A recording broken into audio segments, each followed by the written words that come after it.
पिताश्री से टकराने जा रही है। इस असुर को रोकना होगा मुझे।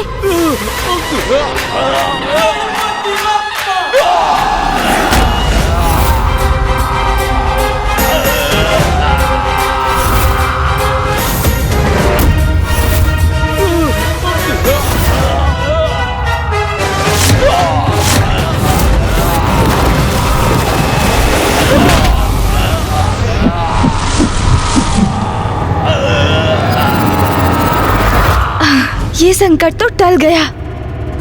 ये असुर पिताश्री से दूर हो गया।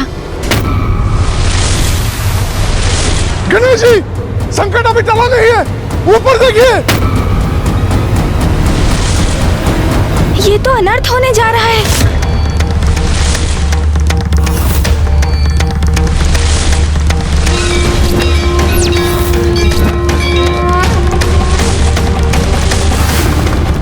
अब तो महादेव का क्रोध अवश्य जागृत होगा। नहीं, पिताश्री का ध्यान भंग नहीं होने दूंगा मैं। सृष्टि को संकट में नहीं आने दूंगा। सोन जी,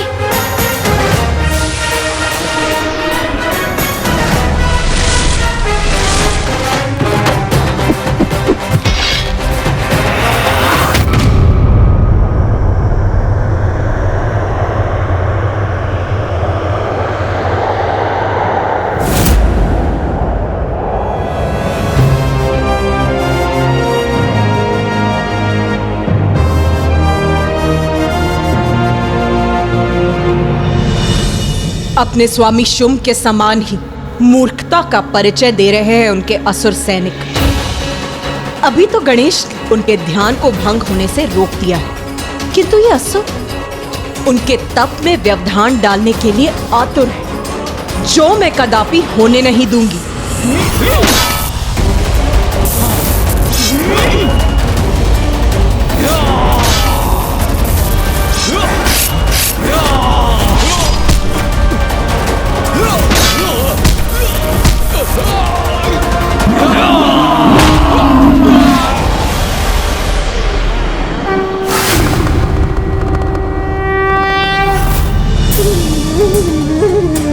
माता, मैं योद्धा तो नहीं, किंतु मुझे गणेश जी, नंदी जी और देवगण की सहायता करने की अनुमति दीजिए, ताकि उनके साथ मैं भी इन असुरों द्वारा महादेव के ध्यान में बाधा पड़ने से रोक सकूं। हाँ पुत्र मार्कंडे, एक विशेष रूप में अब तुम्हारे द्वारा भी एक पात्र निभाने का समय आ गया है।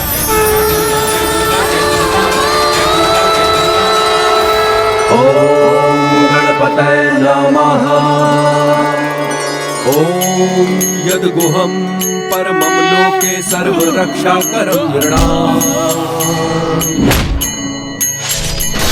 यन्यकस्य चिदाख्यातं तन्मे ब्रूहि पितामहः।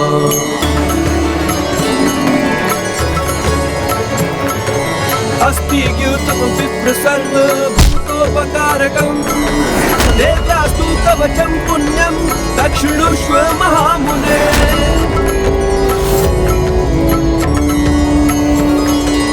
ये कैसी दिव्य ऊर्जा है जो इन असुरों को प्रभावित कर अवचेतन अवस्था में डाल रही है।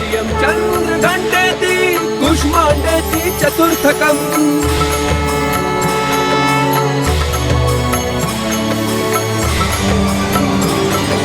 पंचम संगमातेति षष्ठम कात्यायनीति च सप्तम कालरात्रिति महागौरीति चाष्टमम्।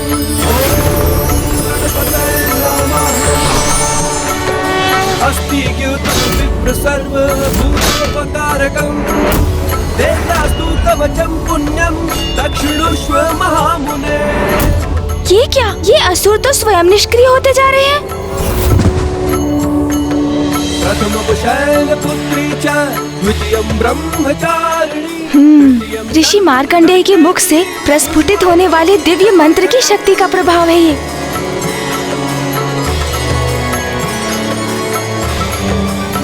अब तो देवताओं को भी युद्ध करने की कोई आवश्यकता नहीं। वहाँ भी सभी असुर शिथिल पड़ रहे हैं। महागौरीति चाष्टमम्। ओम गणपतये नमः।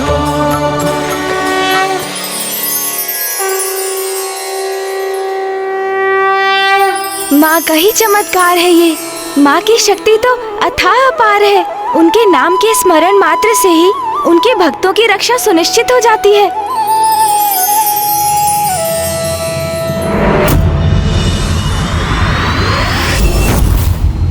बस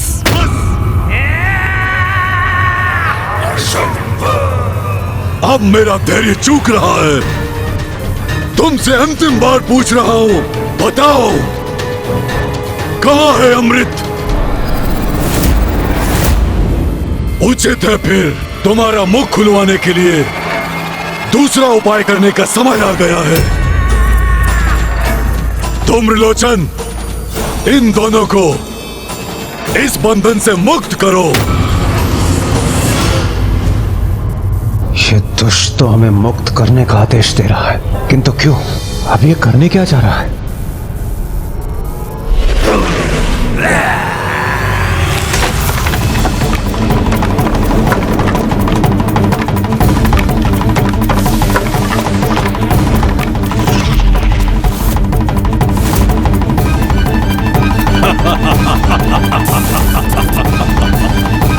अब ये नुकीले घातक अस्त्र जब तुम्हारे शरीर को भेद कर आर पार होंगे, तब तुम स्वयं बता दोगे कि अमृत कहाँ स्थित है। माँ को ज्ञात था कि हम इन असुरों को पिताश्री तक पहुँचने से रोकने का प्रयास कर रहे हैं, किंतु असुरों की संख्या के कारण उसमें हमें कठिनाई हो रही है।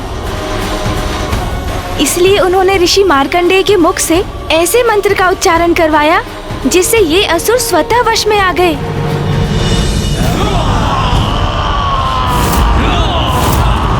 गणेश जी, संकट अभी टला नहीं। वो देखिए, असुरों का झुंड हमारी ओर ही बढ़ रहा है।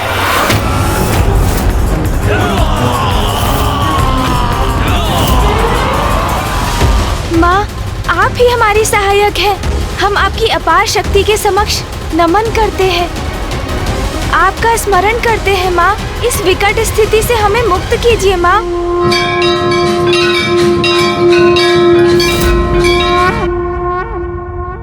ओम यद्गुहं परमं लोके सर्वरक्षाकरं नृणाम्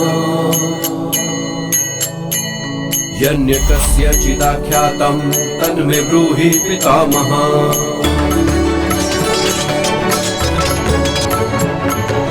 अस्ति द्यूतं विप्र सर्वभूतोपकारकं देव्यास्तु कवचं पुण्यं दक्षिणुष्व महामुने।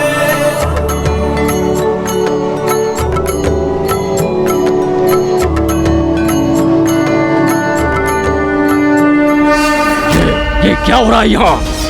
ये देवी मंत्र के उच्चारण से ही हमारे असुर योद्धा को अशक्त कर रहे हैं। ये जो भी हो रहा है सर्वथा अनुचित है। हमें शीघ्र ही स्वर्गाधिपति असुर महानायक शुंभ को इस विचित्र घटना के बारे में सूचित करना चाहिए। तो ये है इसका दूसरा उपाय। ये शिलाखंड नुकीले होकर हमारे तन को भेदने के लिए हमारी ओर बढ़ रहे हैं। इन दुष्टों की धृष्टता की तो कोई सीमा नहीं।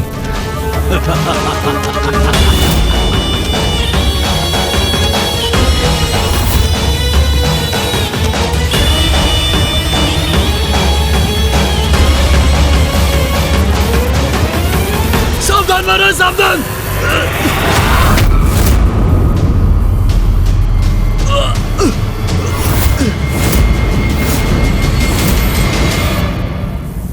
असुर महानायक, वो देवी माता ने। ए, क्या कहना चाहते हो? जो कहना स्पष्ट कहो। कौन सी देवी, कहाँ की देवी? क्या किया उस देवी ने? और कहाँ है वो देवता जिन्हें तुम बंदी बनाने गए थे? कहाँ है? असुर महाराज, हम उन तक पहुंच ही नहीं सके महाराज। देवी के मंत्र ने कवच बनकर गणेश और देवताओं की रक्षा कर ली है और उसके दिव्य प्रभाव से हम असमर्थ हो गए और हमारी सेना आसक्त हो गई। देवी, देवी, देवी! क्या है ये देवी? कभी देवी के हार के मोती हमें रोक देते हैं, तो कभी देवी के मंत्र के कारण मेरे असुर सैनिक युद्ध करने में असमर्थ होते हैं। एक नारी में इतनी शक्ति कैसे हो सकती है? इस नारी में इतनी शक्ति केवल इसलिए है क्योंकि ये कोई सामान्य नारी नहीं है। ये तो स्वयं जगत जननी माँ आदिशक्ति है और उनकी अपार शक्ति का प्रत्यक्षदर्शी तो मैं रह ही चुका हूँ। हमारे लिए बेहतर तो यही होगा कि हम उनसे उलझे नहीं, किंतु ये बात मैं महाराज शुंभ को कैसे समझाऊं? माता के मंदिर में जो कुछ भी हुआ, तुम स्वयं उसके साक्षी हो शुंभ। स्मरण रहे, माता की लीला के समक्ष तुम कदापि नहीं टिक पाओगे। तुम्हारे पास अभी भी समय है, सुधर जाओ और स्मरण रखो, तुम कुछ भी क्यों ना कर लो, हम देवताओं का कुछ भी नहीं बिगाड़ पाओगे, क्योंकि माता स्वयं हमारे साथ है, हमारी रक्षा कर रही है माता। तुम्हारे शब्द शूल की भांति चुभ रहे हैं इंद्रदेव, किंतु अब तुम्हारी और उद्दंडता नहीं सहूंगा मैं। शांत कर दो इसके मुख को सदा के लिए।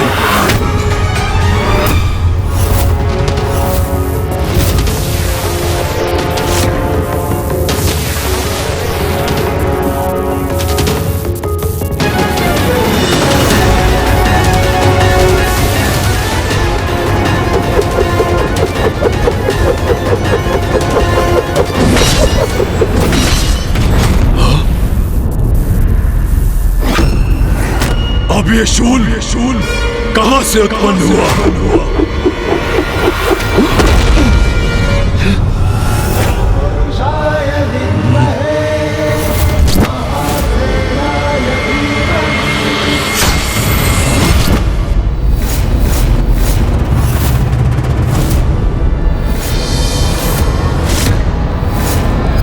महादेव पुत्र, इससे सावधान रहना होगा मुझे।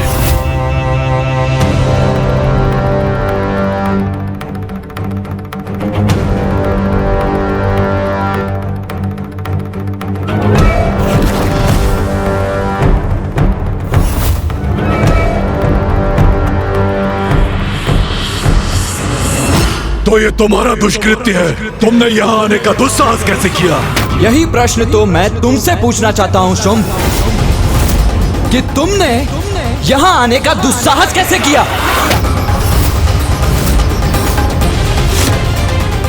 इसकी इतनी उद्दंडता, मुझसे प्रश्न कर रहा है ये?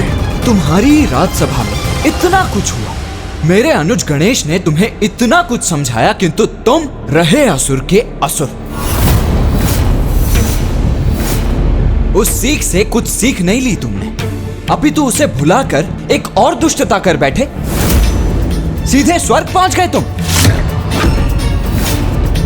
इसीलिए यहां आकर तुम्हें गणेश की सीख का स्मरण कराना तो अति आवश्यक है ना? तुम मुझे सीख दोगे? स्वर्गाधिपति शुंभ को सीख मैं तुम्हें दूंगा। खोलो अब नेत्र और देखो चारों ओर, स्वर्ग पर मेरा अधिकार है, मेरा, इस असुर महानायक शुंभ का स्वर्गाधिपति हूं मैं। और तुम्हारा ये भूतपूर्व देवराज इंद्र बंदी है मेरा। अब समझे मेरी शक्ति? हाँ हाँ, समझ गया शुंभ, मैं अवश्य समझ गया कि तुम मेरी दया के पात्र हो, किंतु तुम ही तो ये नहीं समझ पा रहे हो शुंभ, क्योंकि तुम्हारे अहंकार ने तो जैसे तुम्हारी श्रवण शक्ति को ही छीन कर दिया है। अन्यथा अपने ही सैनिकों के द्वारा ये समाचार पाकर कि मां के नाम के उच्चारण मात्र से तुम्हारी सेना निष्क्रिय हो गई, तुम ये अवश्य समझ जाते कि तुम किस शक्ति के विरुद्ध खड़े हो। और अब नहीं सुनूंगा मैं किसी के भी मुख से देवी का गुणगान, नहीं सुनूंगा मैं।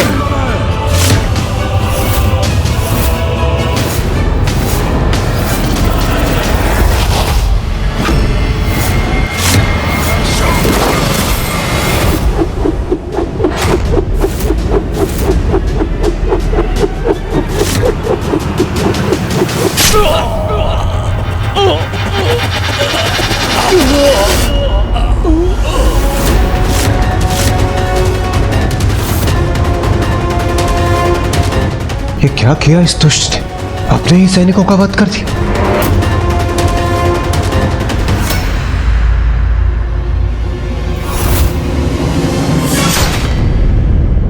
भीरू थे,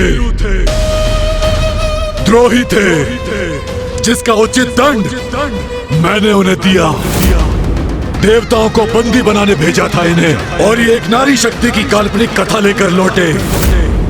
समझता हूं मैं, ये चाल है तुम देवताओं की। उन्हें कोई लालच देकर कपट कथा सुनाने कहा होगा, परंतु तुम्हें क्या लगा मैं इतना मूर्ख हूं कि तुम्हारे इस मिथ्या वचन पर विश्वास कर लूंगा? माँ शक्ति के नाम की महिमा को मिथ्या बुलाने का तो साहस कर रहा है ये। इसका भयंकर दंड प्राप्त होगा इसे। क्या था जो देव नहीं कर पाए? क्या थी उनकी लाचारी? क्यों उनकी लाज बचाने जागी उनके अंदर की नारी? देखिए नारी शक्ति का अवतार। अवश्य मेरे सैनिक तुम्हारे देवताओं को वहां धूल दूषित कर रहे होंगे।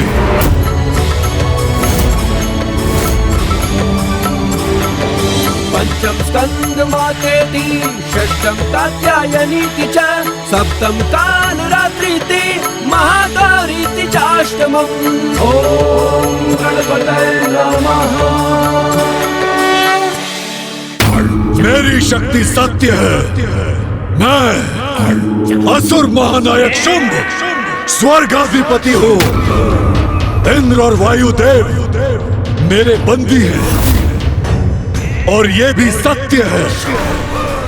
मेरे असुर सैनिक देवताओं को बंदी बनाकर लाते ही होंगे, मेरे समक्ष प्रस्तुत करेंगे, तो तुम्हारा असत्य स्वतः प्रमाणित हो जाएगा। उचित कह रहे भ्राता शुंभ। इन देवताओं ने अपनी कल्पना से कथा घड़ी, उसमें विश्वास कोई नहीं कर सकता। एक नारी के कारण उसके नाम के उच्चारण से संपूर्ण सेना शिथिल हो जाए। ये कैसे संभव है भ्राता शुंभ? मूर्खों, जो मैंने कहा वो सत्य है। देवताओं की चाल नहीं, किंतु तुम माँ का अपमान कर हमारी योजना को सफल बना रहे हो। माँ से जब तुम्हारा सामना होगा तब तुम्हें यह सत्य अवश्य ज्ञात हो जाएगा कि माँ की शक्ति तो सर्वोपरि है, किंतु ये सत्य तुम्हारा काल बनकर तुम्हारे समक्ष आएगा।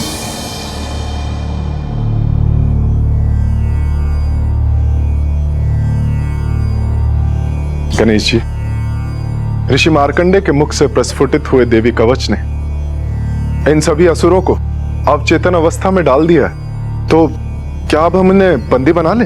नहीं सूर्यदेव, हम इन्हें बंदी तो कदापि नहीं बनाएंगे। किंतु गणेश जी, हम सदा के लिए इन्हें इस अवस्था में नहीं रख सकते, और फिर हमने इन्हें यहाँ स्थित रहने दिया तो ये हमारी सुरक्षा के लिए संकट उत्पन्न कर सकते हैं। इन्हें हम बंदी ही क्यों बनाएं, जब इनका उचित उपयोग हो सकता है। मैं तो इन्हें ससम्मान वापस भेजने वाला हूँ।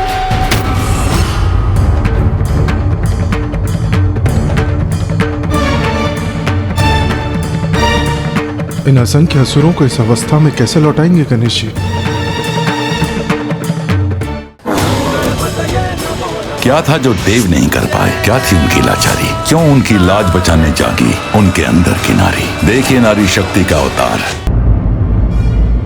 गणेश जी सर्वथा उचित कह रहे हैं, इन्हें यहाँ से लौटाना ही उचित होगा।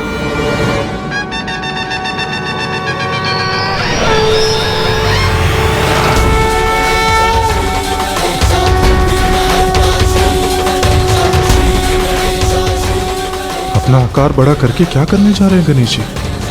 सोन जी,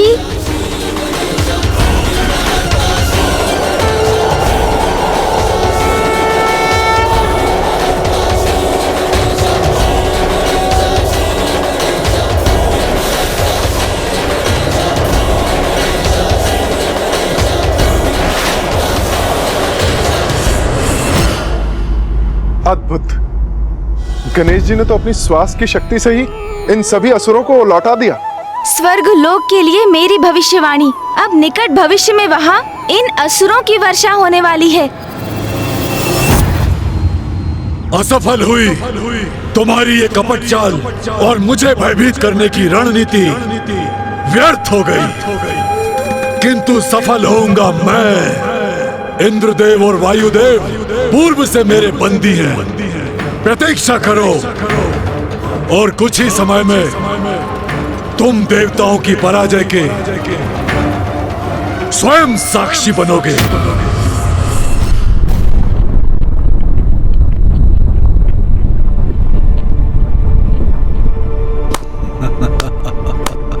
ये ध्वनि सुनी तुमने?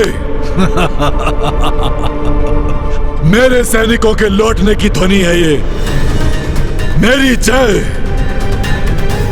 और तुम्हारी पराजय।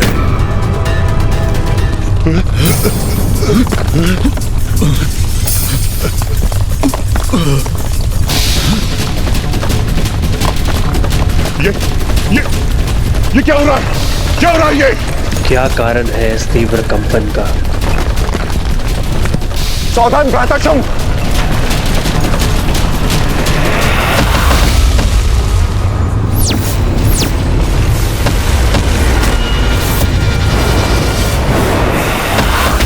वाह अनुज वाह, असुरों को चुप कराने की क्या उत्तम युक्ति ढूंढी है तुमने। ये क्या, मेरे असुर सैनिक यहाँ गिर रहे हैं? ये कैसे संभव है? ये कैसा छल है देवताओं का? प्रत्यक्ष को प्रमाण क्या, यही कहा था ना तुमने शुंभ? तो लो अब देखो, प्रमाण तुम्हारे समक्ष है। प्रमाण मेरी मां की शक्ति का। उनके नाम के उच्चारण मात्र से तुम्हारे ये असुर सैनिक अर्ध मूर्छा में यहां लौट कर गिर रहे हैं। ध्यान से श्रवण कर लो इस ध्वनि का। विश्वास नहीं होता, ये कैसे हो सकता है? कितने भी प्रयास कर लो तुम शुंभ, अपनी संपूर्ण शक्ति ही क्यों ना झोंक दो, किंतु फिर भी हमें बंदी नहीं बना पाओगे तुम। अब देखो तुम्हारे ही समक्ष मैं इंद्रदेव और वायुदेव को तुम्हारे बंधन से मुक्त कराकर ले जाऊंगा और तुम कुछ नहीं कर पाओगे। इंद्रदेव, वायुदेव, चलिए मेरे साथ।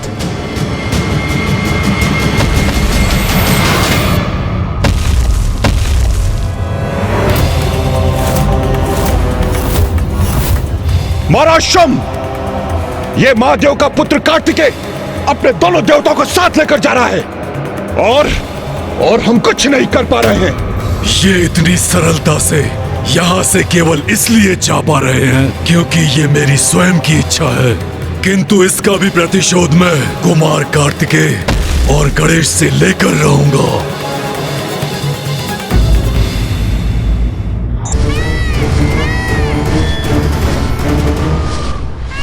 कुमार कार्तिकेय, क्या आपको पूर्ण विश्वास है कि आपकी ये योजना सफल होगी? अवश्य सफल होगी देवराज इंद्र। बस आपको उतना ही करना है जो मैंने आपसे कहा है कि मेरे निर्देश पर आप दोनों लुप्त हो जाएं। शेष मैं और गणेश संभाल लेंगे। समझ गए ना आप? समझ गए। हमारे देखते देखते वो दुष्ट महादेव पुत्र इंद्रदेव और वायुदेव को यहाँ से ले गया और हम कुछ नहीं कर सके। तुम सभी किसी कार्य के नहीं हो, तुम व्यर्थ हो मेरे लिए। मेरे सेनापतियों, साम दाम दंड भेद किसी भी युक्ति का प्रयोग करो और उस कुमार कार्तिकेय को मेरे समक्ष प्रस्तुत करो। जब मैं उस पर अपनी स्तंभन शक्ति का प्रयोग करूंगा तो वो स्वयं बताएगा कि देवियां और अमृत कहाँ है। जाओ और शीघ्र लाओ उसे। आप कष्ट न उठाएं सेनापति निशुंभ। उस दुष्ट कुमार कार्तिकेय को बंदी बनाकर लाने में अधिक समय नहीं लगेगा। उसे मैं ही जाकर ले आता हूं। उचित है धूम्रलोचन, उचित है। शीघ्र जाओ, परंतु इस बार मुझे निराश मत करना। मैं बस अभी गया और अभी आया। जाओ।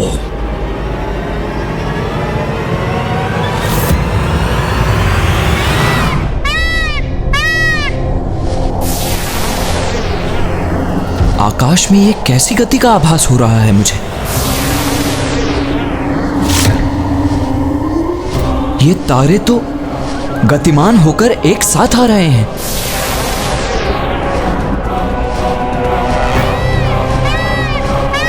अर्थात हम पर पुनः संकट छाने वाला है कुमार कार्तिकेय। नहीं देवराज, अब जो होगा वो उचित ही होगा। किंतु कुमार कार्तिकेय, ये हो क्या रहा है? वही जो हम चाहते हैं वायुदेव। ये निर्जीव तारे गतिमान होकर एक साथ आ रहे हैं और निर्जीव वस्तुओं को गतिमान करने, उन्हें अपने अस्त्र शस्त्र और सैनिकों में परिवर्तित करने में तो केवल एक ही असुर सक्षम है, धूम्रलोचन। अवश्य वही हमारा पीछा कर हम पर आक्रमण की तैयारी कर रहा है।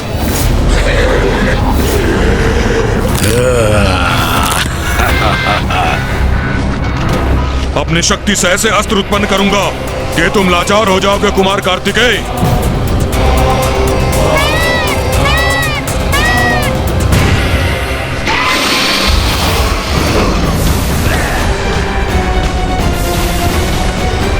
देवगण बाएं!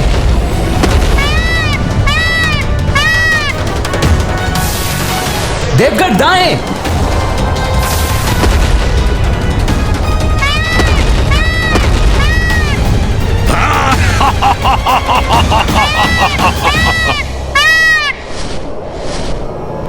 अरे, ये महादेव पुत्र कहां चला गया? उसे पकड़ने के लिए अपनी गति बढ़ानी होगी मुझे।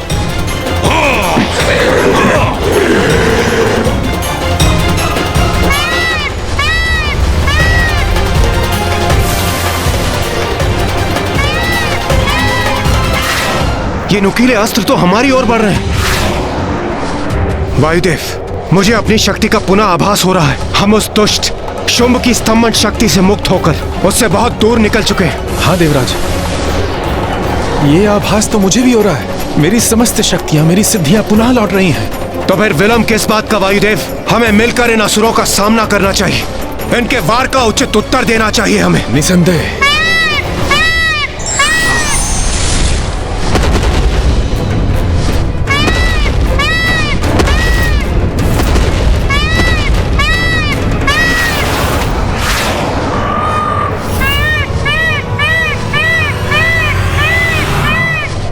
कुछ भी कर लो इंद्रदेव, किंतु मेरी शक्तियों का तोड़ नहीं है तुम्हारे पास। कुमार कार्तिकेय, हमें धूम्रलोचन के वार का प्रत्युत्तर देना चाहिए। अब मैं और वायुदेव उसका सामना करने में सक्षम हैं। नहीं देवराज, आप अभी ऐसा कुछ नहीं करेंगे।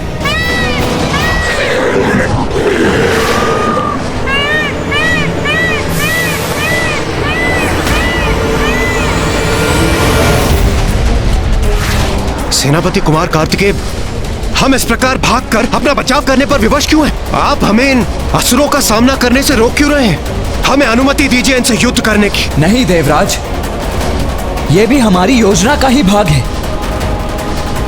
अभी हम कुछ भी नहीं करेंगे। अभी हमें एक नियत स्थान पर पहुंचना है, बस।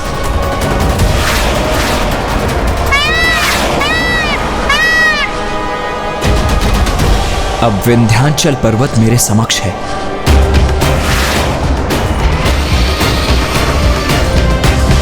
मेरे अस्त्र शस्त्र सब व्यर्थ हो रहे हैं। इनका पीछा करने में इतना समय नहीं गंवा सकता मैं। प्रतीत होता है मुझे स्वयं इनके निकट जाकर कुछ करना होगा। हाँ। चलो, तीव्र करो गति।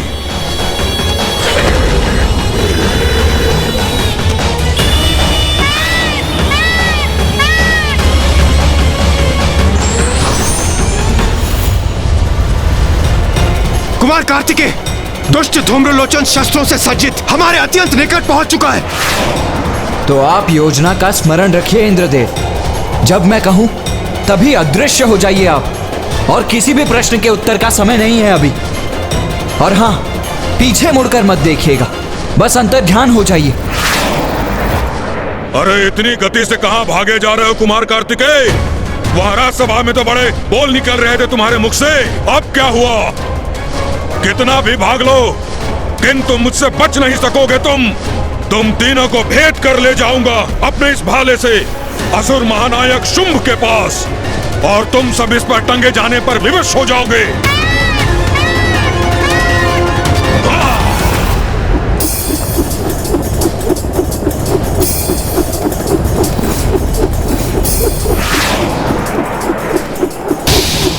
कुमार कार्तिकेय, धूम्रलोचन ने भाले से प्रहार किया है हम पर, जो बहुत तीव्र गति से हमारी ओर बढ़ रहा है।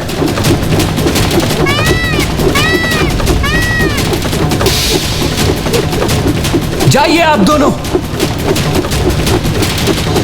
नहीं नहीं कुमार कार्तिकेय, इस प्रकार हम आपको अकेला छोड़कर कैसे जा सकते हैं? ऐसी बातों का समय नहीं है। मैं जैसा कह रहा हूं वैसा कीजिए, जल्दी कीजिए।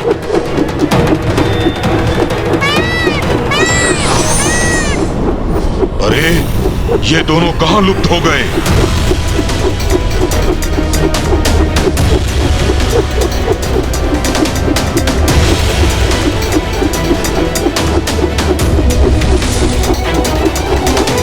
भैया भैया,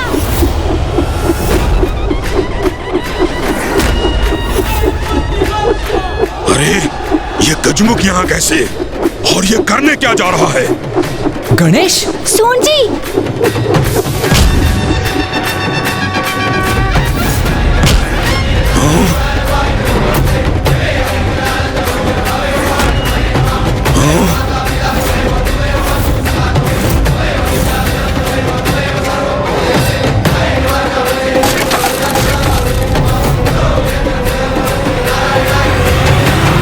गणेश,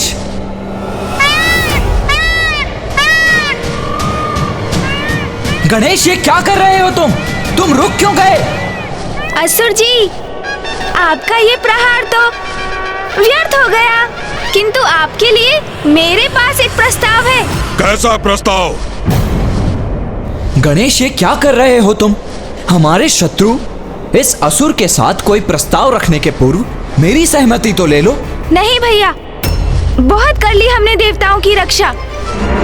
मैंने अभी देखा आपने अपने प्राणों की चिंता त्याग कर इंद्रदेव और वायुदेव की रक्षा की,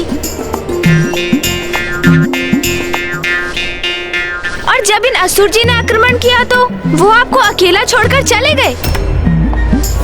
इतने स्वार्थी है ये देवता, आज मुझे ज्ञात हुआ। प्रतीत होता है इन देवताओं में आंतरिक मनमुटाव उत्पन्न हो गया है। तो इसमें निराश होने जैसा क्या है गणेश? वो इन असुर जी के पराक्रम से भयभीत हो गए होंगे, ऐसा हो जाता है। बड़े बड़े वीर शक्तिशाली योद्धा के सामने आतंकित हो जाते हैं। बस भैया, अब मैं देवताओं का ये व्यवहार और सहन नहीं करूंगा। जब वो संकट में आते हैं तो भागकर हमारे पास आते हैं, और हम अनेकों संकट से जूझकर उनकी रक्षा भी करते हैं, किंतु जब हमें उनकी सहायता होती है तो वो कहीं दिखाई नहीं देते। ये क्या बात हुई भला? बस भैया बस, इस प्रकार हम कब तक उनकी रक्षा करते रहेंगे? गणेश, किंतु तुम करने क्या जा रहे हो? देखो अनुज, जो भी करना सोच विचार कर ही करना।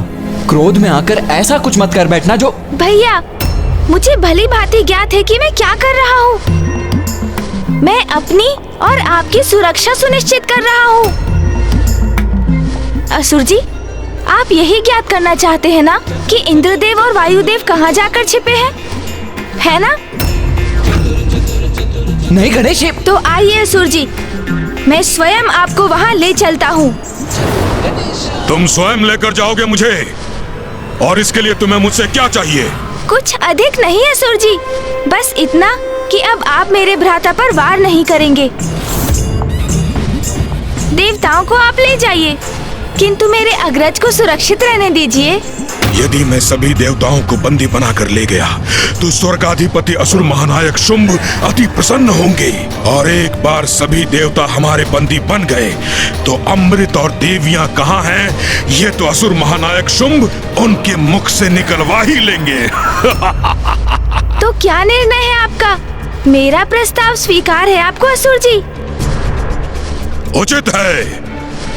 क्या तुम सर्वप्रथम मुझे देवताओं के पास ले जाओगे? हाँ हाँ, क्यों नहीं असुर जी, आइए चलिए मेरे साथ। मैं भी चलता हूँ। नहीं भैया, आप मेरे साथ नहीं आएंगे। नहीं गणेश, मैं तुम्हें अकेले कहीं नहीं जाने दूंगा। अच्छा तो उचित है, आप भी चलिए। किंतु आप मुझे कुछ भी करने से रोकेंगे नहीं भैया, क्योंकि मैं अपने निर्णय पर अटल हूँ। मैं तो अब इन असुर जी को इनके गंतव्य तक पहुँचा कर ही रहूंगा। चतुर चतुर चतुर चतुर ज्ञानी, चतुर चतुर चतुर चतुर ज्ञानी।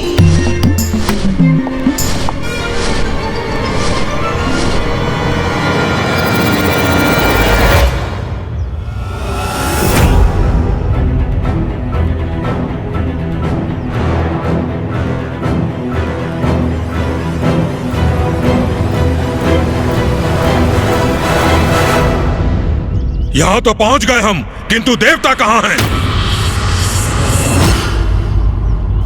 गणेश, एक बार पुनः सोच लो। स्मरण रखो, हम भी देवता हैं। अभी भी समय है, हमें देवताओं की ही सहायता करनी चाहिए। वही तो मेरा भी कहना है भैया, हम देवता हैं, इसलिए देवताओं को हमारा साथ देना चाहिए था, किंतु ऐसा नहीं किया ना उन्होंने। नहीं भैया, अब मेरे लिए तो सबसे महत्वपूर्ण आपकी सुरक्षा है। यदि उन देवताओं के लिए आप असुर महानायक शुंभ से सुरक्षित हो सकते हैं तो वही उचित है भैया। बहुत हुआ भ्राताओं का स्नेह लाभ। मेरा समय व्यर्थ मत करो। मुझे बताओ, कहाँ छुपे हैं देवता? नहीं गणेश, इस अदृश्य दीवार के उस पार।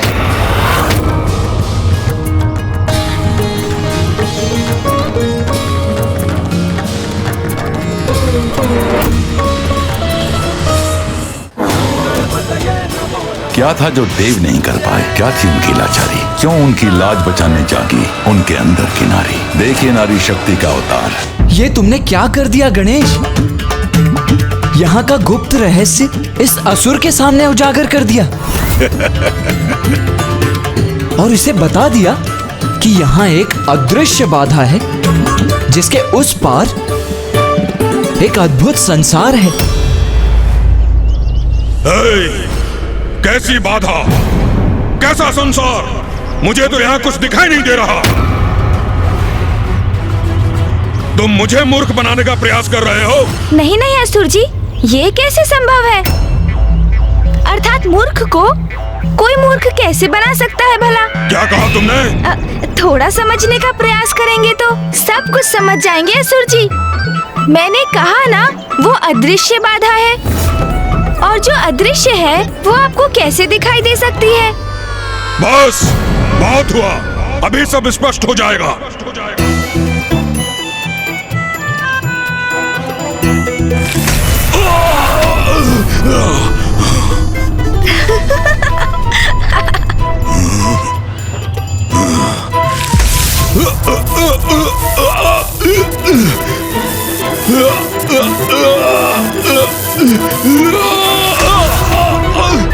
अरे अरे, ये क्या कर रहे हैं असुर जी? आप तो अभी से हमारे चरणों पर गिरकर क्षमा मांगने लगे। चलिए चलिए, उठिए, उठ जाइए।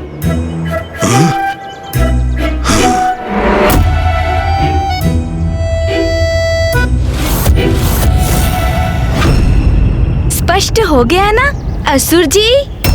तो अब ये भी ध्यान से सुनिए। सूर्य देव, वायु देव, वरुण देव और अग्नि देव और सभी देवियां इस अदृश्य बाधा के उस पार छिपे हैं, और वो सभी जगत जननी माँ कौशिकी के संरक्षण में हैं। अरे वाह, ये तो और भी उत्तम है। देवता, देवियां और ये सब जिसे जगत जननी पुकारते हैं, वो सब है यहाँ। यदि मैं इन सबको एक साथ यहाँ से बंदी बनाकर ले जाऊं तो उसका तो आनंद ही कुछ और होगा। अरे अरे असुर जी, एक बात तो मैं आपको बताना ही भूल गया। वहाँ जाने के लिए आपको नारी शक्ति को जागृत करना होगा। आप उस अदृश्य बाधा को तब तक पार नहीं कर सकते जब तक कि आप नारी का अवतार धारण नहीं करते, क्योंकि माता कौशिकी वहाँ अपने भक्तों को नारी रूप में ही आने की अनुमति देती है।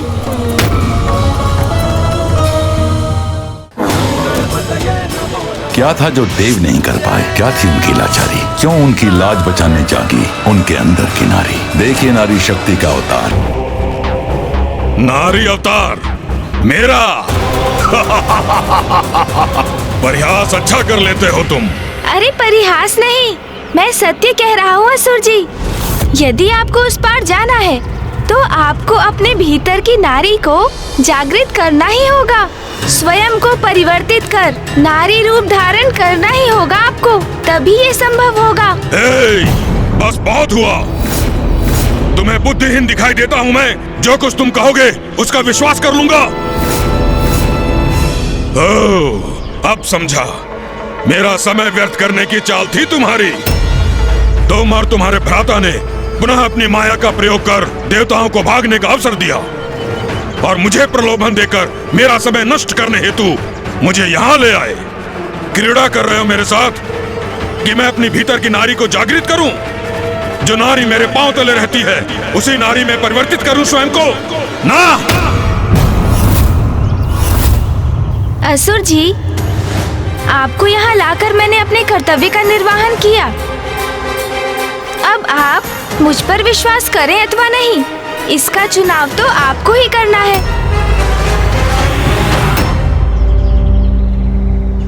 माँ, हमने अपना दायित्व निभा दिया, अब हमें आज्ञा दीजिए।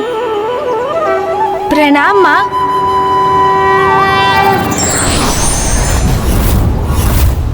अरे कहाँ चले गए ये दोनों? इन दोनों ने छल किया है मेरे साथ। देवता यहाँ नहीं, कहीं और छुपे हैं। मुझे भटकाने के लिए लाए थे ये दोनों। कहीं भी छिपे हों देवता, उन्हें तो मैं ढूंढ कर ही रहूंगा।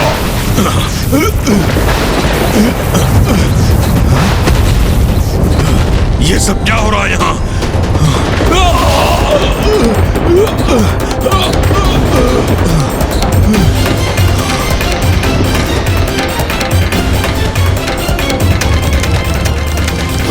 अरे अदृश्य नहीं रही ये बाधा, कोई मेरी सहायता करने की चेष्टा कर रहा है।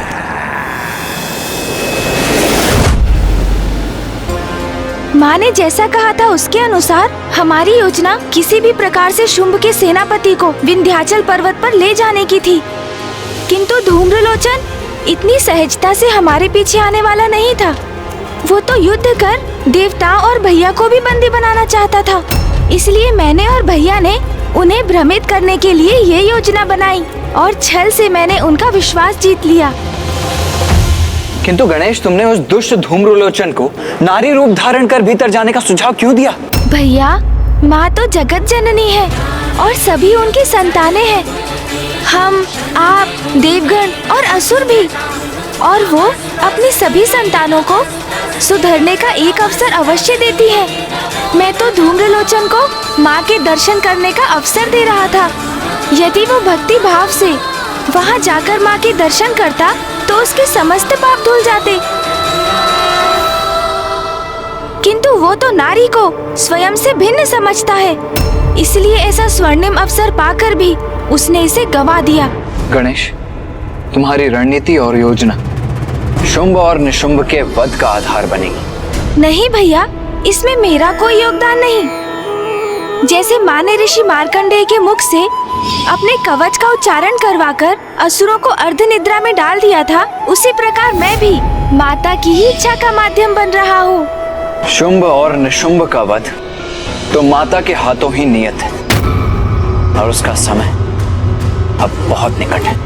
हाँ भैया, शीघ्र ही शुंभ निशुंभ माता के समक्ष होंगे।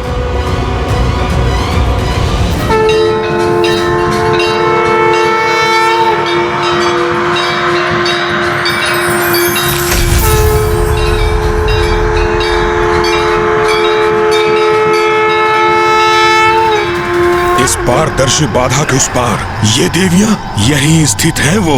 अरे इनके समक्ष ये कैसी अद्भुत ज्योति स्थित है। अद्भुत, ऐसा अद्भुत सौंदर्य तो पूर्व में मैंने कभी नहीं देखा। कौन है ये सुंदरी?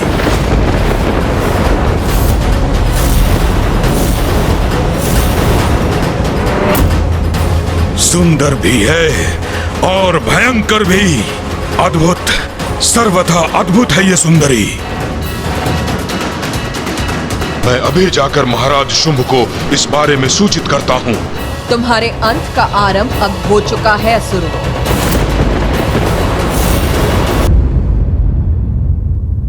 गणेश जी, आपने अपनी योजना से धूम्र को माता के पास भेज तो दिया, किंतु अब होने क्या वाला है ये मैं समझने में असमर्थ हूँ। वही होगा जो माँ पर कुदृष्टि डालने का परिणाम होता है, सर्वनाश। माँ ने उसे अपना क्षणिक दर्शन दिया होगा और अब तक धूम्रलोचन शुंभ तक पहुंचकर उन्हें माँ और देवियों की सूचना दे चुके होंगे। ऐसा अद्भुत सौंदर्य और उस सौंदर्य की धनी ऐसी सुंदरी तो संसार में कोई भी नहीं, और आप जैसा पुरुष भी संसार में दूसरा कोई नहीं। सौंदर्य के साथ शक्ति सामर्थ्य भी है वो। स्वर्ग के अंतर्ध्यान सभी देवियों की रक्षा कर रही है वो। मैंने उन देवियों को भी उनके निकट देखा था।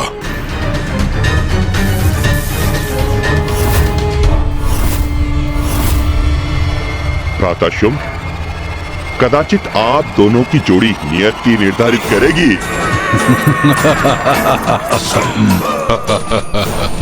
हाँ, और आप दोनों की जोड़ी अत्यंत भाएगी सभी को। आप दोनों का विवाह अवश्य ही होना चाहिए। उस स्त्री के साथ न्याय तब होता जब मैं उसे मेरे प्रति अपराध करने का दंड देता।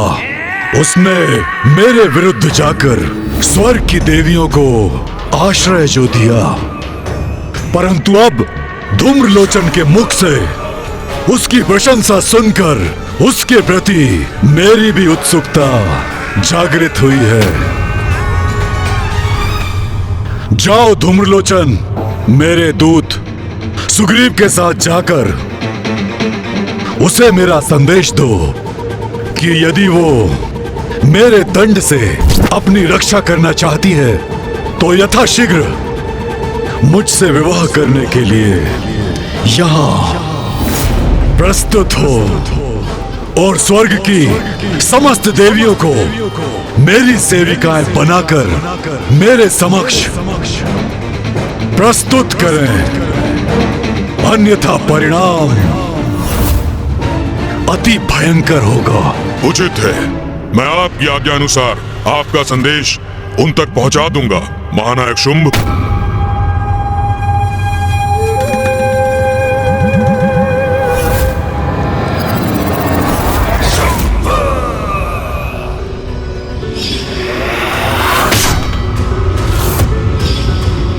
ये उचित नहीं हो रहा। महाराज शुंभ को मुझे देवी कौशिकी की महिमा के बारे में सूचित करना होगा।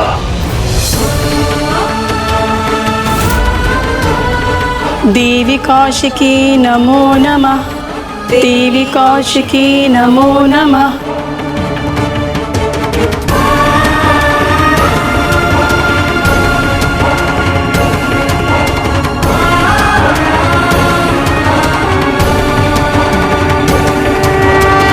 पुत्रियों,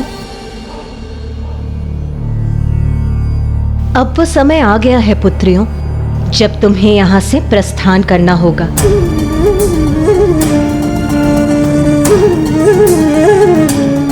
परंतु क्यों माता? क्योंकि अब शुंभ के आगमन में अधिक समय नहीं है। शुंभ और निशुंभ के अंत तक मैं तुम लोगों की सुरक्षा को लेकर निश्चिंत होना चाहती हूँ। इसीलिए अब तुम लोग मेरी शक्ति के संरक्षण में विंध्याचल पर्वत की गुफाओं में रहोगे। माता, आपके श्री चरणों से जाने का मन तो हम में से किसी का भी नहीं है, किंतु यदि यही आपकी आज्ञा है और यही उचित है तो हम आपकी इस आज्ञा का पालन अवश्य करेंगे।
उस सुंदर स्त्री को शीघ्र ही स्वर्गाधिपति महानायक शुंभ का संदेश पहुंचाना है हमें।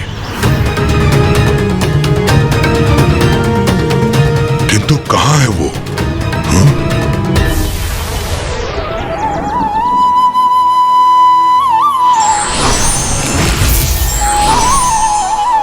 हमारी रक्षा कर हमें सुरक्षित रखने के लिए आपका कोटि कोटि धन्यवाद माता। हमारी प्रार्थना है कि आपकी कृपा दृष्टि इसी प्रकार हम पर सदा बनी रहे। अवश्य पुत्रियों, माँ हूँ मैं और संतान की रक्षा माँ का धर्म है।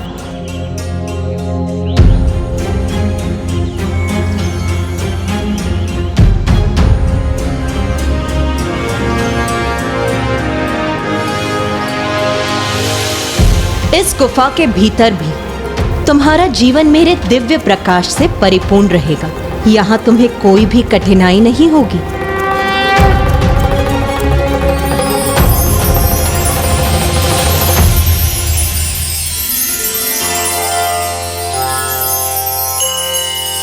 माता हमारे जीवन को कभी भी अंधकारमय नहीं होने देंगी। माता की असीम कृपा पाकर हम कृतार्थ हुई।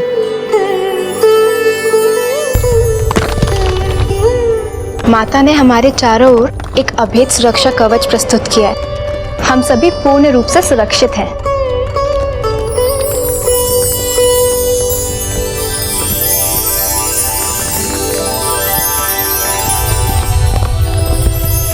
अब कोई भी दुष्ट असुर देवियों के निकट नहीं आ पाएगा। माता, आपकी भक्ति ही हमारी शक्ति है। उसी कारण असुरों की कुदृष्टि से हम लोग सुरक्षित हैं। पुत्रियों, जगत जननी हूँ मैं, सभी मेरी संतानें हैं और संतान इन असुरों के समान पथभ्रष्ट हो भी जाए, किंतु माँ अपना दायित्व कभी नहीं भूलती। तुम्हें अब कोई कष्ट नहीं होगा, निश्चिंत रहो। सेनापति धूम्रलोचन जी, अपनी गति थोड़ी धीमे कीजिए ना। मेरे पाँव पीड़ा के कारण फटे जा रहे हैं। हृदय धोखने के समान दौड़ रहा है। यदि मुझे कुछ हो गया तो स्वर्गाधिपति शुंभ का संदेश आगे कैसे ले जाएंगे आप? ज्ञात नहीं महाराज शुंभ ने इस सुग्रीव को मेरे साथ क्यों भेज दिया, जैसे कि मैं इस कार्य में एकाकी सक्षम ही नहीं।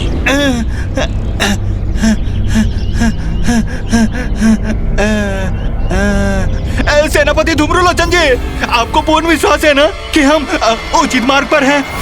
कितने समय से हम यहाँ वहाँ घूम रहे हैं, किंतु उस सुंदर स्त्री का कोई चिन्ह हमें दिखाई नहीं दे रहा है। वो गजमुख गणेश मुझे यहीं लाया था। हम उत्तर दिशा से आए थे और इसी पर्वत पर उतरे थे। यहीं कहीं है वो स्थल, देखता हूँ।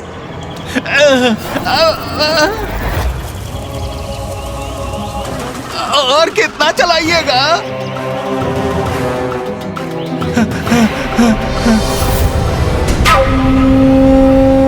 शब्दों के सत्य असत्य की परख तो दृष्टि से होती है। वो सुंदर स्त्री मुझे दिखाई देगी, तभी आपके कथन को सत्य मानूंगा। सब कुछ हमारी योजना के अनुसार ही हो रहा है भैया। शुंभ का सेनापति धूम्रलोचन उसके दूत सुग्रीव के साथ माँ के निकट पहुँच चुका है और माँ पूर्व में ही सभी माताओं को सुरक्षित स्थान पर भेज चुकी है। यही थी वो, यही स्थित एक अदृश्य बाधा के पीछे।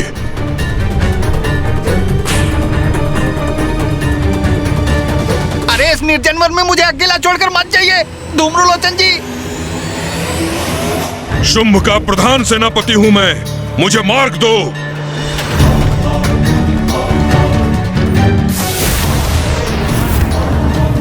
मैं उचित स्थल पर पहुंचाऊं सुग्रीव। अब तुम्हें और अधिक चलने की कोई आवश्यकता नहीं, हम अपने गंतव्य पर पहुंच चुके हैं। अद्भुत! अचानक इस वन में दिव्य प्रकाश प्रकट हो गया, जैसे कोई गुप्त द्वार अचानक खुल गया हो। सत्य कहा था ना मैंने। कदाचित उस दिव्य सुंदरी को भी ज्ञात हो गया कि हम उसके लिए यहाँ क्या प्रस्ताव लेकर आ रहे हैं, जिससे उत्तेजित होकर उसने स्वयं हमारे लिए ये द्वार खोल दिए। नारी का स्वभाव ऐसा ही होता है। चलो सुग्रीव। अवश्य अवश्य, आप आगे आगे चलिए, मैं पीछे पीछे आता हूँ।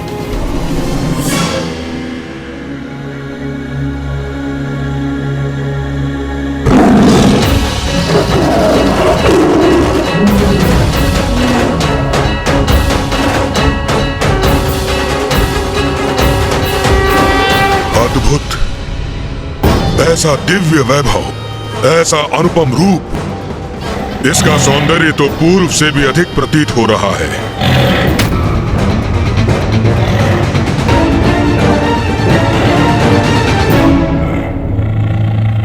विलक्षण रूपमती है ये स्त्री। असुर महानायक ने विवाह हेतु उचित स्त्री का चुनाव किया है। चलिए चलिए आगे बढ़ते हैं धूम्रलोचन जी।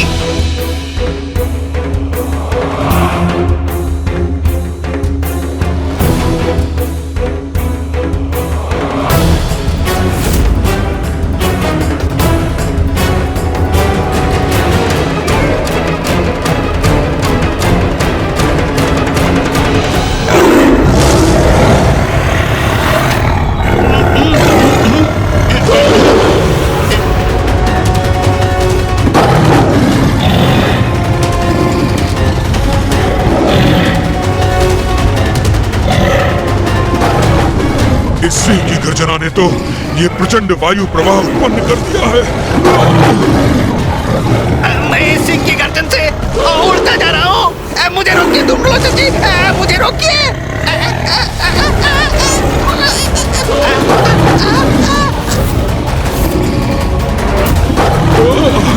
चिंता मत करो सुग्रीव, तुम्हें कहीं नहीं जाने दूंगा मैं। ये सिंह तो अपनी गर्जना में और वृद्धि कर रहा है। अब तो मैं भी खींचा चला जा रहा हूँ।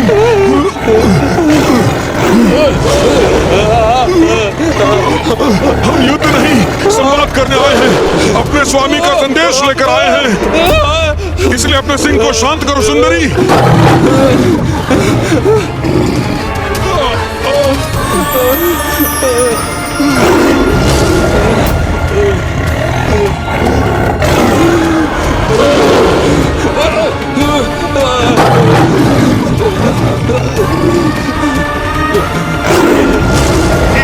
पकड़े रहिए, मुझे पकड़े रहिए धूम्रलोचन जी।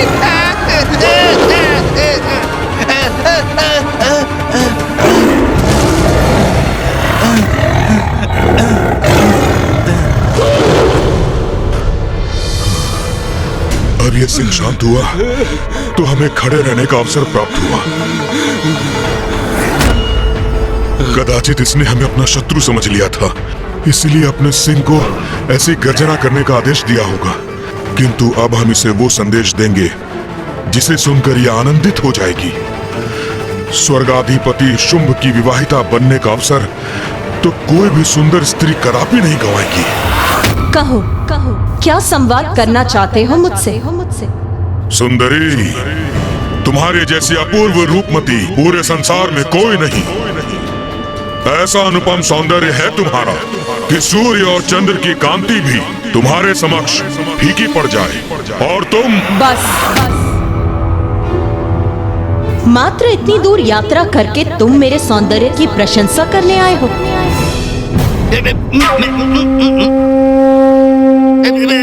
सौंदर्य की देवी, तुम इनकी बात का बुरा न मानो। ये शुंभ के सेनापति धूम्रलोचन है और मैं उनका दूत सुग्रीव। मैं तुम्हारे सौंदर्य का दर्शन पाकर ऐसा अभिभूत हुआ कि मेरे मुख से शब्द ही नहीं निकले। तुम्हारी जैसी सुंदरी तो संपूर्ण संसार में एक ही है। जैसे इस सृष्टि में एक ही पुरुष है जिसके समक्ष सूर्य और चंद्र दोनों ही नहीं टिक सकते। और ये महाप्रतापी रूपमान पुरुष तुम्हारे स्वामी शुंभ हैं। सर्वप्रथम इस सेनापति ने मेरे सौंदर्य की प्रशंसा की, फिर शुंभ के दूत अर्थात तुमने उसकी। किंतु मुझे किसी की भी प्रशंसा में कोई रुचि नहीं।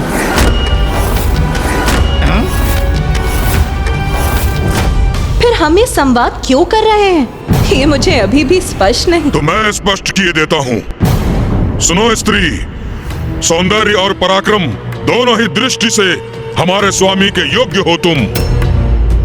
इसीलिए हम उनके साथ तुम्हारे विवाह का प्रस्ताव लेकर यहाँ आए हैं। उचित तो यही है कि तुम इस विवाह प्रस्ताव को स्वीकार कर हमारे साथ चलो।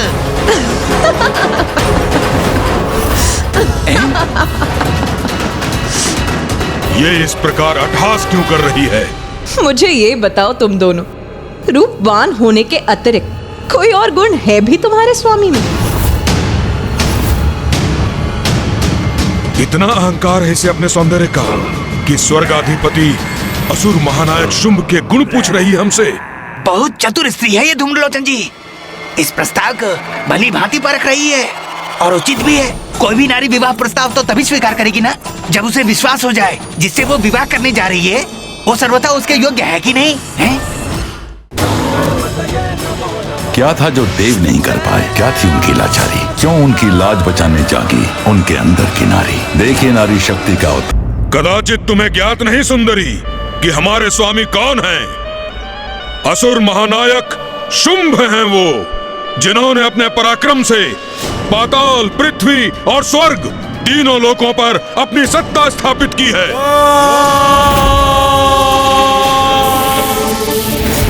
और स्वर्ग की समस्त निधियां उनके नियंत्रण में है।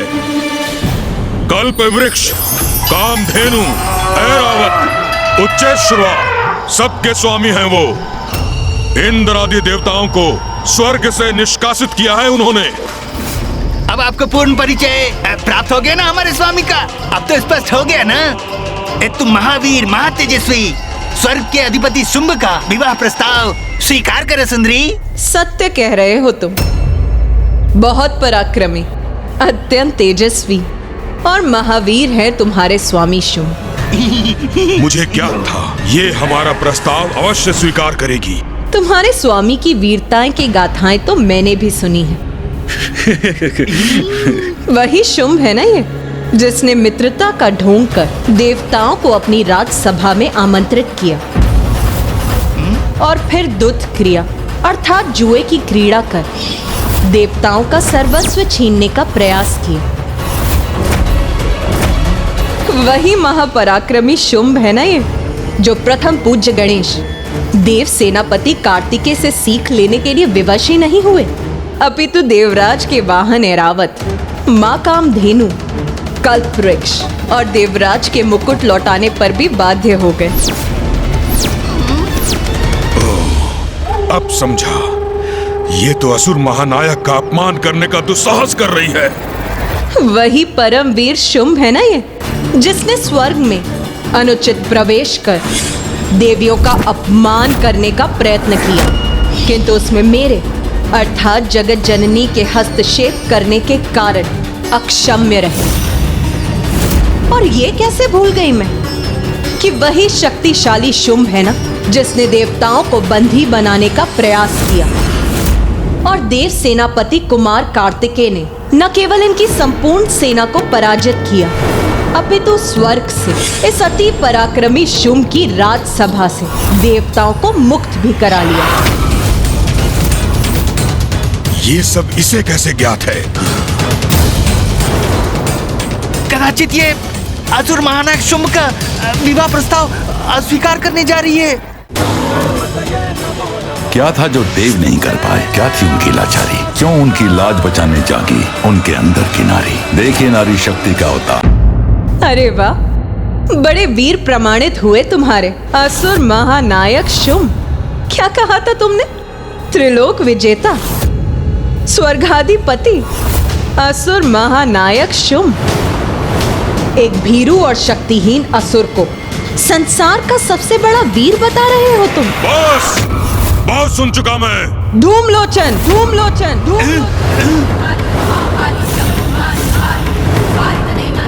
अपना स्वर ऊंचा करने का दुस्साहस मत करो। तुम अपने परमवीर महाराज के लिए मेरे समक्ष खड़े हो और मैं तुम्हारे ऊंचे स्वर को कदापि सहन नहीं करूंगी। इसकी गर्जना तो इसके सिंह की गर्जना के समान ही भयंकर है, किंतु मुझे इसका अहंकार खंडित करना ही होगा। ऐ सुंदरी, ये तुम्हारा सौंदर्य नहीं, तुम्हारा अहंकार बोल रहा है। सुनी सुनाई बातों पर विश्वास करने की भूल कर रही हो तुम, किंतु मेरे स्वामी के प्रति उदंडता करके सभी सीमाओं का उल्लंघन कर रही हो तुम, जिसे एक बार तो मैं अनसुना कर रहा हूं, किंतु पुनः ऐसा व्यवहार सहन नहीं करूंगा मैं। त्रिलोक के अधिपति हैं मेरे स्वामी शुंभ। स्वयं ब्रह्मदेव से वरदान प्राप्त किया उन्होंने। अपनी अपार शक्ति के बल पर किसी भी स्त्री को अपने चरणों की दासी बना सकते हैं वो, और उनकी दासी बनना भी किसी भी स्त्री के लिए सौभाग्य की बात है। नारी के प्रति ये दुर्भावना कदापि उचित नहीं। ये स्त्री तो क्रोधित हो रही है।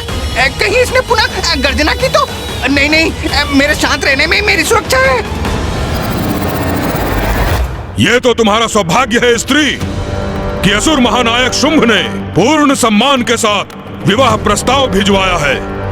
अन्यथा अपनी इच्छा पूर्ण करने के लिए वो क्या नहीं कर सकते। अच्छा, तो तनिक ये बताओ, अपनी इच्छा पूर्ण करने के लिए क्या करेंगे वो? प्रतीत होता है तुम अभी भी नहीं समझी। और वो चाहे तो उनके सैनिक तुम्हें उनके समक्ष प्रस्तुत करने हेतु तुम्हारी इच्छा के विरुद्ध तुम्हें खींच कर भी ले जा सकते हैं।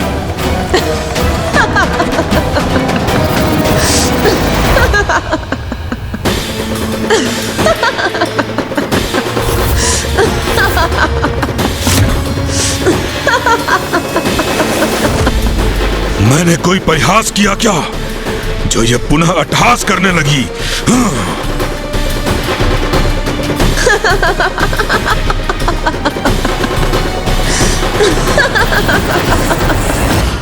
स्त्री, अट्टहास क्यों कर रही हो तुम?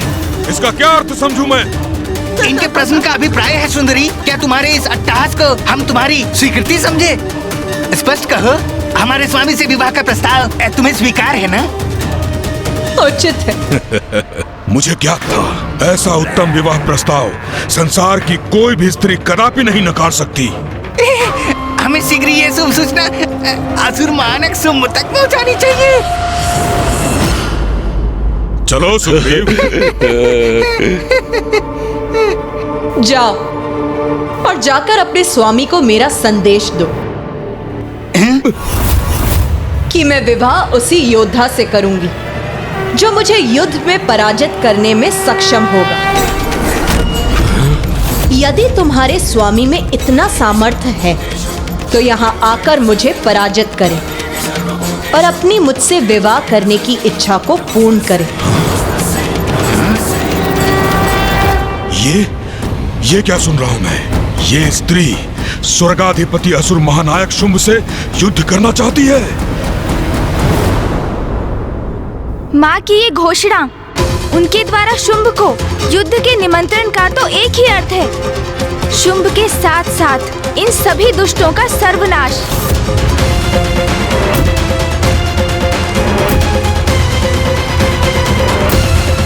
ईश्वर दंड देने के पूर्व सद्मार्ग पर लौटने का अनेक अवसर प्रदान करते हैं, किंतु ये व्यक्ति पर निर्भर करता है कि वो इसका कितना लाभ उठाता है।